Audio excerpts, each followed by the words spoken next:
नमस्कार दोस्तों, guide of pan में आप लोगों का बहुत बहुत स्वागत है। मैं हूं आप लोगों का दोस्त अभिषेक और दोस्तों आज की वीडियो आप लोगों के लिए काफी इंटरेस्टिंग होने वाली है क्योंकि आज की वीडियो का कॉन्सेप्ट बहुत ही अलग है और डिफरेंट है। यहां पर आज की वीडियो में मैं बात करने वाला हूं टैक्स ऑडिट की।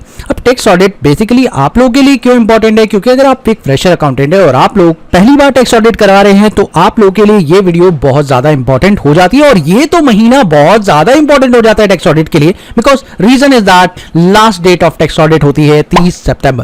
तो चलिए दोस्तों शुरू करते हैं आज का वीडियो और आज मैं आप लोगों को 10 ऐसे पॉइंट बताऊंगा जो आप लोगों को जानने बहुत जरूरी है टैक्स ऑडिट करवाते समय। चलिए बात करते हैं फर्स्ट पॉइंट की। दोस्तों सबसे पहला पॉइंट आप लोगों के सामने ये आता है कि पिछले साल का जो भी क्लोजिंग बैलेंस है वो आप लोगों का इस ईयर के ओपनिंग में दिखाई देना बहुत जरूरी है। यानी टैक्स ऑडिट करवाते समय आप लोगों को सबसे पहले आप लोगों का ओपनिंग बैलेंस मेंटेन करके रखना है और ओपनिंग बैलेंस बिल्कुल एक्यूरेट होना चाहिए जो कि आप लोगों को बैलेंस शीट में देखने को मिलता है, जो भी आप लोग पिछले साल से कैरी फॉरवर्ड करके लाते हैं या आप लोगों ने पिछले साल मेंटेन किया होता है। तो सीए को जब भी आप ये स्टेटमेंट दें तो सबसे पहले ये चेक कर लें कि आप लोगों ने पिछले साल जो भी क्लोजिंग था वो ओपनिंग में आप लोगों ने दिखाया है या नहीं दिखाया है, या किसी कारण से आपने कम किया है तो क्यों किया है, ये सारी बातें आप लोगों को पता होनी चाहिए।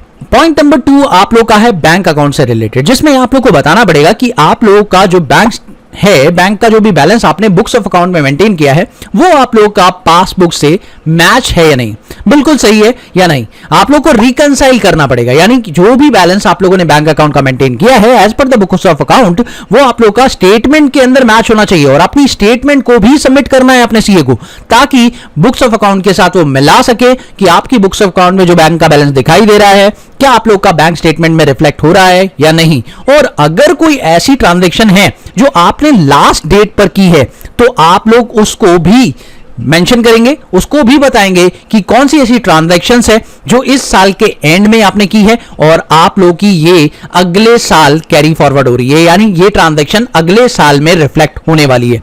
तो ऐसी कोई ट्रांजैक्शन अगर आपकी बैंक में है तो उसका भी एक क्लियर रीजन आप लोगों को मेंशन करना पड़ेगा और बताना पड़ेगा टैक्स ऑडिट करते समय अपने सीए को।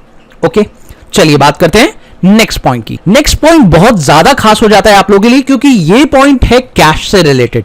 अब कैश से रिलेटेड ये खास पॉइंट क्या है मैं आपको बता दूं। तो कैश से रिलेटेड ये पॉइंट ये है कि अगर आप लोग का कैश का कोई बैलेंस है तो आप लोग को ये ध्यान रखना है कि कैश का कोई भी बैलेंस जो भी आप लोग का आ रहा है वो कभी भी नेगेटिव ना हुआ हो पूरे साल में।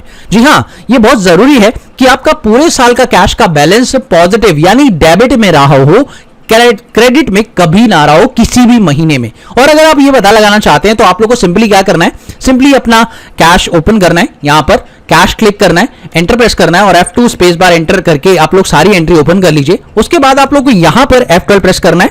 जैसे ही आप F12 प्रेस करेंगे यहां पर आप लोग को एक ऑप्शन मिलेगा शो रनिंग बैलेंस, इस पर आप यस करिए। यस करते ही आप लोगों को रनिंग बैलेंस आप लोग का दिखाई देगा कि आपका साल के अंदर किस किस महीने में बैलेंस कितना कितना था वो आप लोगों को दिखाई दे रहा है। और ये देखिए दोस्तों यहां पर आपको साफ साफ दिख रहा है कि ये जो बैलेंस है वो डेबिट होना चाहिए।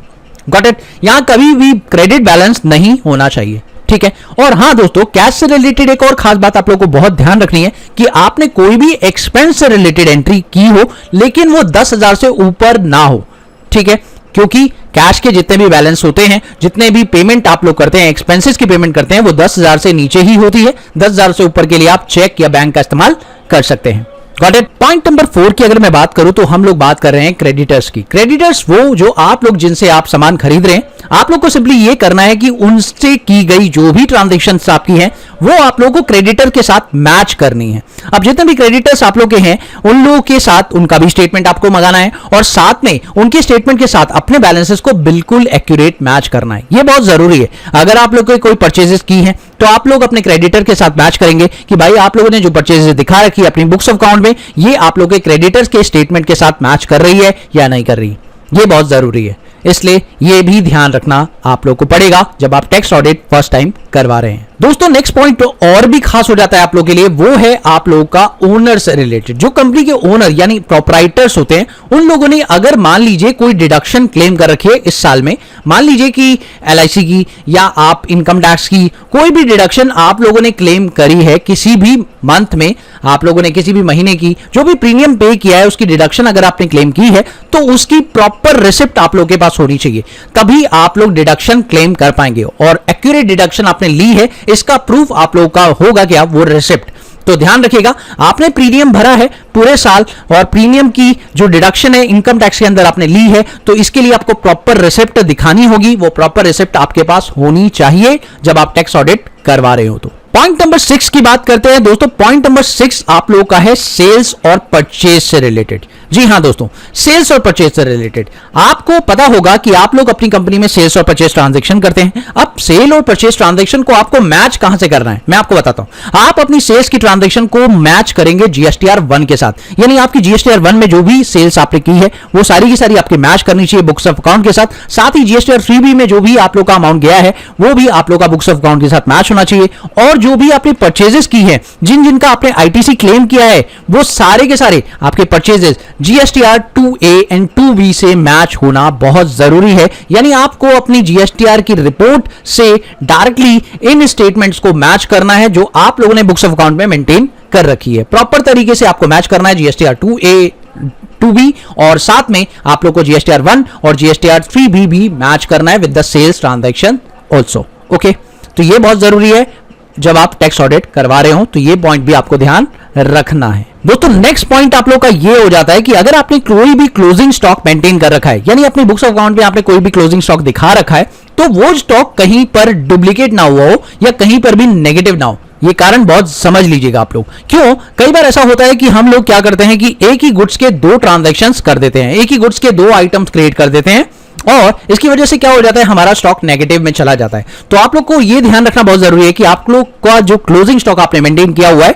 आप लोग का बुक्स ऑफ अकाउंट के अंदर, वो आप लोगों का नेगेटिव में ना हो, ना रिफ्लेक्ट हो रहा हो। बहुत ध्यान से यह चीज आपको वेरीफाई कर लेनी है।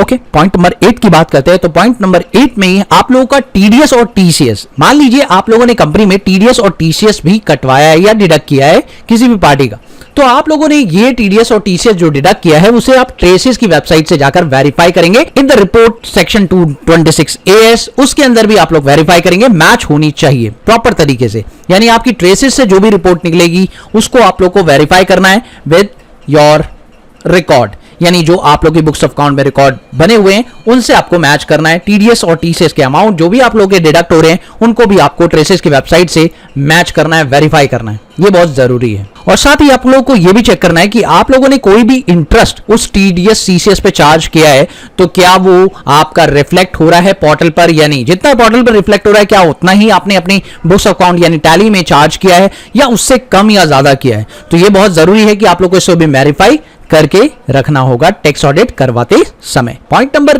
9 की अगर मैं बात करूं तो यहां पर आता है पॉइंट ग्रॉस प्रॉफिट रेशियो और नेट प्रॉफिट रेशियो का। आपका ग्रॉस प्रॉफिट रेशियो और नेट प्रॉफिट रेशियो पिछले साल का मेंटेन होना चाहिए, इस साल भी आपको यह भी वेरीफाई करके रखना है, क्योंकि जो परसेंटेज होती है ग्रॉस प्रॉफिट और नेट प्रॉफिट की वो हर साल चेंज नहीं होती, सेम रहती है। तो आप लोगों को यह देखना है कि आपने अपना जीपी रेशो और अपना एनपी रेशो मेंटेन कर रखा है पिछले साल वाला या नहीं कर रखा है, और अगर कम ज्यादा हो रहा है तो भाई शक होगा। ऑडिट करवाते समय आप लोग को यह ध्यान रखना है, सामने वाले को कोई भी डाउट नहीं रहना चाहिए, इसलिए आप लोग प्लीज अपने जीपी रेशो और एनपी रेशो को मेंटेन कर लीजिएगा। साथ ही पॉइंट नंबर 10 की अगर मैं बात करूं तो पॉइंट नंबर 10 है फिक्स एसेट से रिलेटेड। अब फिक्स एसेट में आप लोगों को पता है कि डेप्रीशिएशन आप लोग चार्ज करते हैं, तो डेप्रीशिएशन जो आप चार्ज करेंगे वो आप लोग का एज पर लॉ होना चाहिए। लॉ में अगर रेट ऑफ डेप्रीशिएशन कंप्यूटर का जो दे रखा है, जैसे कि 25% दे रखा है या 26% दे रखा है या 30% दे रखा है, तो जो भी आप लोग का कंप्यूटर का डेप्रीशिएशन दे रखा है वही आप लोगों ने चार्ज किया है या नहीं, या अगर आपने कम ज्यादा किया है या कुछ और चार्ज किया है तो आप लोग को यह चेक करना बहुत जरूरी है, वरना आप लोग को दिक्कत हो सकती है।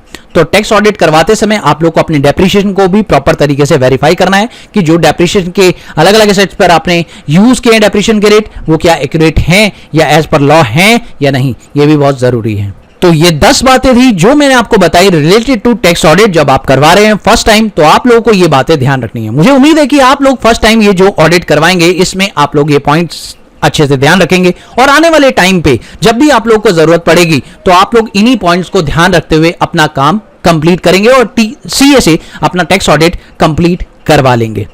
तो thank you so much for watching this video. Have a wonderful day दोस्तों, हैप्पी लर्निंग, बाय।